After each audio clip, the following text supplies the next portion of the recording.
দিনের আলোতে সেচ দপ্তরের জমি চুরি। দক্ষিণ 24 পরগনা কুলতলির কেলনা অম্বিকানগরের পিয়ালি নদীর চরে দুপাশে রয়েছে সেচ দপ্তরের জমি।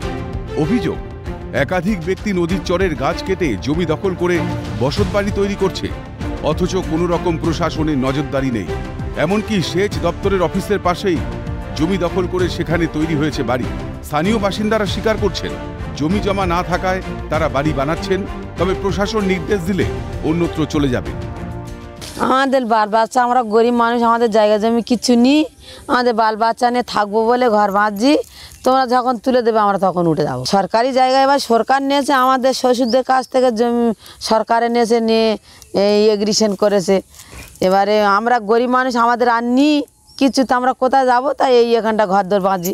আমাদের জায়গা জমি নেই, তাই একটু চেপে থাকার জন্যে ঘরটা একটা করছি। যদি বন দপ্তরে অসুবিধা হয়, আরও সবাই ঘর বেঁধেছে এখানে, আরও আছে, আমরা দেখি বাঁধছি। হয়তো যদি অসুবিধা হয় ঘর তুলে নেব। সেচ দপ্তরের পক্ষ থেকে থানায় জানানো হয়েছে, প্রশাসন যথাযথ ব্যবস্থা নিয়েছে। সবাইকে নোটিশ দেওয়া আছে, আমাদের অফিসারকে সবাইকে থানাকে জানিয়েছে। এবারে আমাদের অফিসার জানে আর থানা জানে। দেখলাম এই ইরিগেশন দপ্তরের অফিসের পাঁচিলের গায়ে ঘর হয়েছে, হ্যাঁ, কিভাবে হলো এগুলো? এইগুলো মানে ছেলেরা জোর করে করেছে, আমাদের সব থানাকে জানানো আছে। সাধারণ গরিব মানুষেরা বসবাস করার সুবিধার্থে সরকারি জায়গা হলেও তারা সেখানে ঘর বাঁধছে। সেটাকে ইরিগেশন এবং ফরেস্ট যৌথ উদ্যোগ নিয়ে তাদেরকে বারণও করেছে। আমার কাছে ফরেস্ট থেকে ফোনও করেছিল, সেটা আমি আইসিকে বলেছি প্রশাসনিক ব্যবস্থা নেওয়ার জন্য।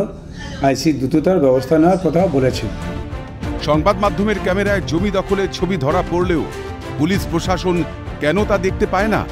দিনের পর দিন এইভাবেই চুরি হচ্ছে সরকারি জমি, অথচ ভ্রুক্ষেপ নেই কারো।